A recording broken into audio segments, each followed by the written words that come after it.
Cuthbertson Show. This is episode 61. And before we get into our special guest, I would like to once again shout out our sponsor, the MMC Insurance Company, located on Trent Road, New Bern, North Carolina, owned by Travis Wayne.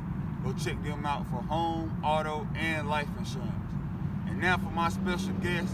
He graduated from New Bern High in 1987. See, I can't even in 1987. I was born in 95. That's because God told me. He played ball. He went to play ball at Livingstone College.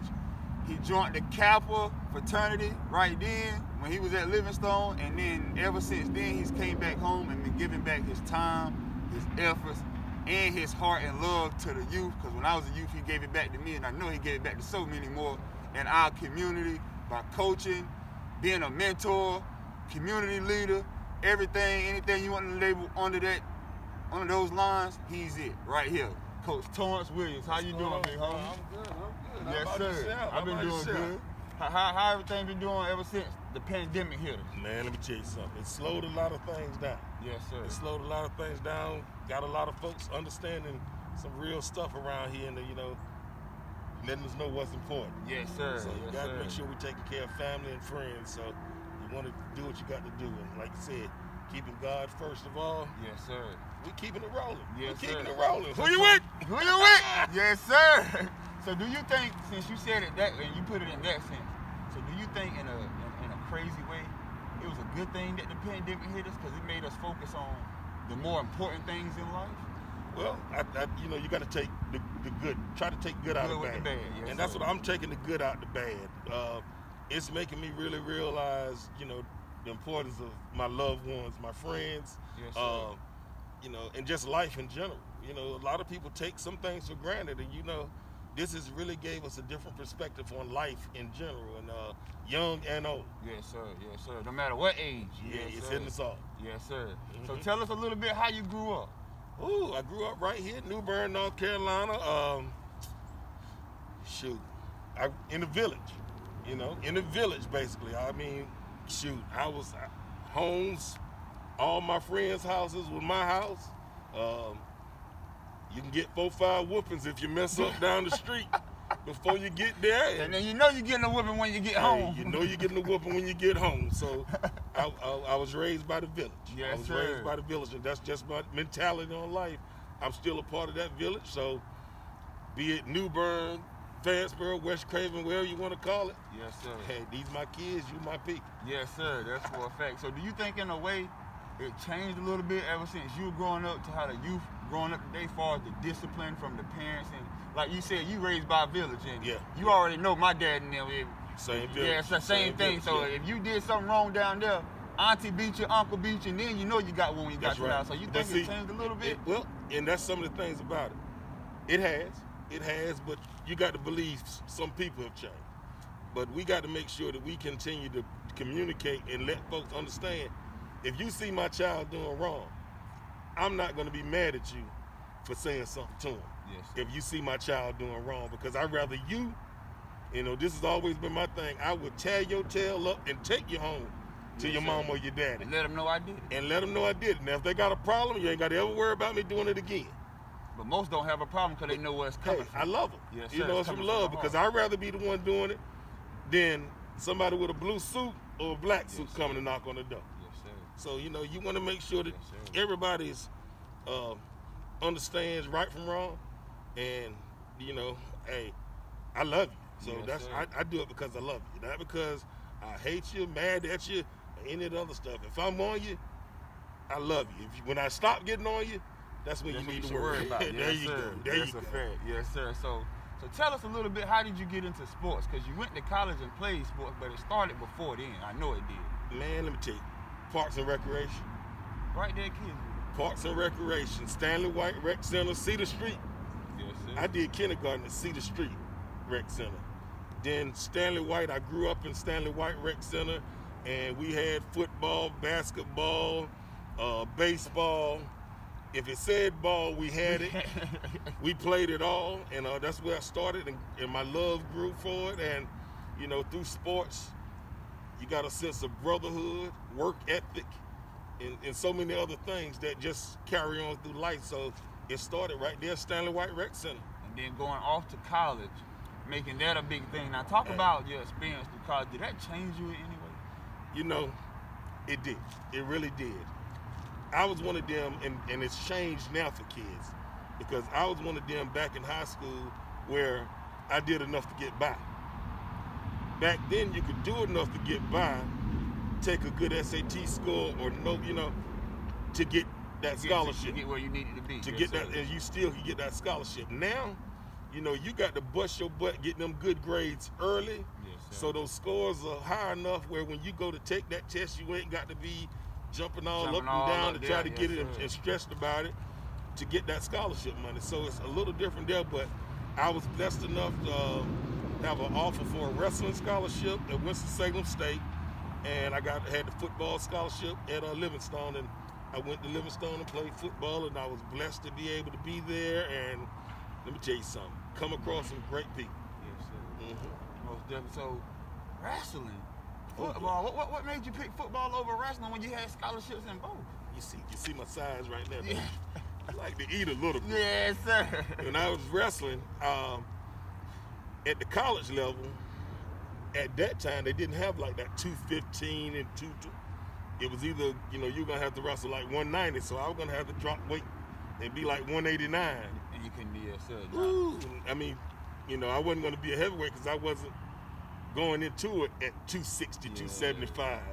You know, I left here probably about 210, 215, and you know, they put you on a program. Like I tell folks, they're gonna put you on a program when you go to college. They're gonna make you where they want you to be at. So you better not miss a meal, you might get punished. So. Yes, sir. That's most definitely. Mm-hmm. But yeah, that's how I went, man.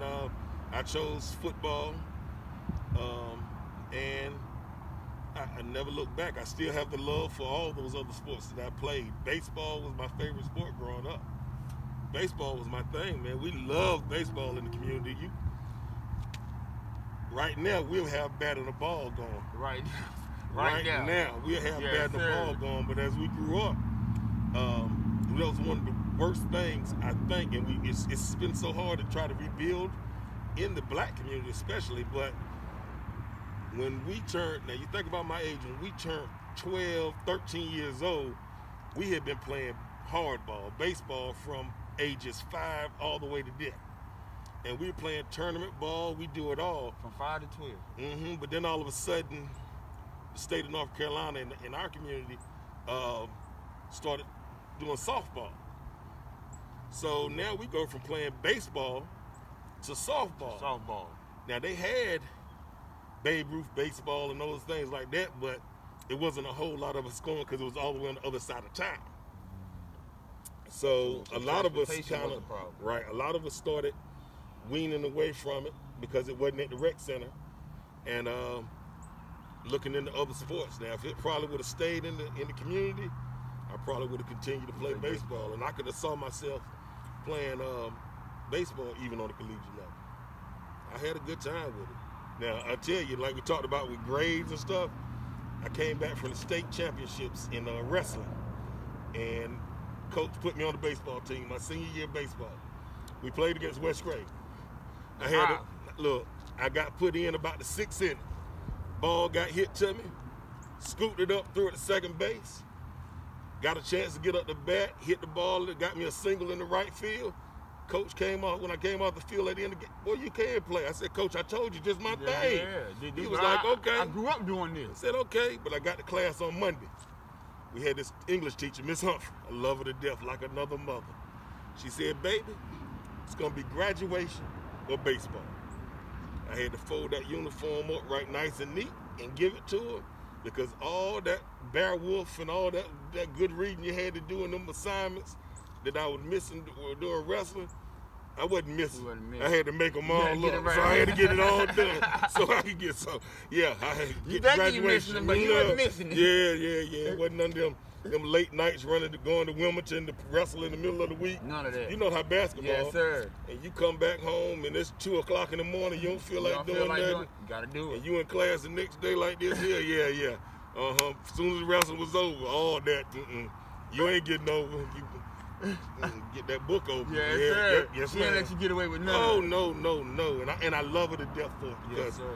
she made me understand this. I mean, going back to one of the questions you just asked about how did it change when I got to college, my freshman year, my math grade, I had a terrible math grade. And I came back home for the break and was going back, getting ready for spring ball, and was running and working out, doing stuff, and had some kids seeing me work out, running and doing things. And honestly, the pressure of disappointing someone looking up to me was on you. Made me work harder and knew I had to, okay, I got to pick up better study habits. Yes, sir. So I went back, I went to those study groups. You know, if somebody was smarter in the class and they would, hey, can we get together later? I gotta get your help. Yeah, I'm right. Not too proud. I want to get this. Yes, sir. And so it changed my demeanor when it came to that. And so I had to do everything I could to make sure, one, I stayed eligible because I wanted that scholarship money. One of the best gifts I could ever give my mama was her not having to go in her pocket. You understand? Yes, sir. They had to worry about paying for them. And I came up in a single family home. So, you know, I got to bust my butt because my mom worked too hard for me to get to where I am. Yes, sir, most definitely. And I'm not going to let her not gonna slip this up, or anybody else in this community down when it came to that. Yes, sir, most definitely. Mm-hmm. Most definitely. So when you was at Livingstone, you joined the Kappa. You a Kappa. Hey, that's right. Ain't nothing better. You see the K on the hat. Sir. So you see the K on the hat. I want you to talk about that because when I went to college, I had so many groups trying to get me to join, but I was just so focused on graduating basketball. Right. I just couldn't get my mind to focus on something else. So how did you make that Kappa football class? How did you make that time for all of it? You know, I think it started, like you said, back as a child. We didn't have it easy, so we took on challenges. It was something that I wanted to do.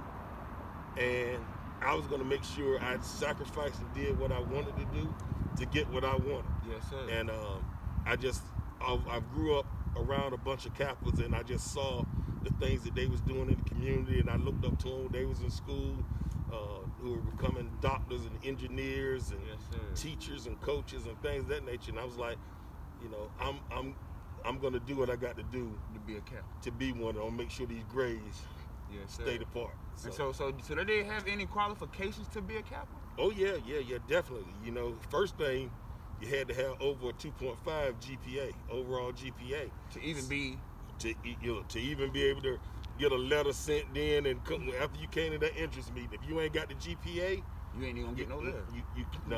You might as well keep right on going. That's one of the first prerequisites. You got to have those grades, and you know, one of our mottos is achievement in all fields of human endeavor, and you know, that's just the thing about it. It's all about achievement. Yes, achievement. So we want to make sure that the people that we're associated with are achieving too. Yes, sir. That's a part of my achievement. When I see you doing what you're doing, you know, I can say, Mama, I made it. I'm on the Cup show. Huh? This is it. I'm with you. Yes, sir. I can't believe the things you're doing, man. I've been watching your stuff for weeks, really man. Look, from episode 1. I really appreciate it. I've been on it, man, because I've been really happy with. I've been watching your story. I know you're supposed to be talking to me and all that, but I want you to know how proud I am of you. Yes, sir. Most definitely. And I really things that I see you do. Yes, sir. Most definitely. I definitely appreciate so that. I'm gonna let you go back to ask the question, but I want you to know yes, that sir. When you call, I wouldn't have cared if it was hell and high water. Yes, what sir. you needed, I got you. Yes, sir. I definitely appreciate that. Yes, sir. Most definitely. Yes, sir. That's love right there. Yeah, got you, man. Yes, sir. That's what it's about. All right, y'all. Thank you for watching the Joshua Cuthbertson Show. Please continue to show your love and support by clicking the subscribe button below the video. Check us out next week on the next episode of the Josh Cuthbertson Show. We out.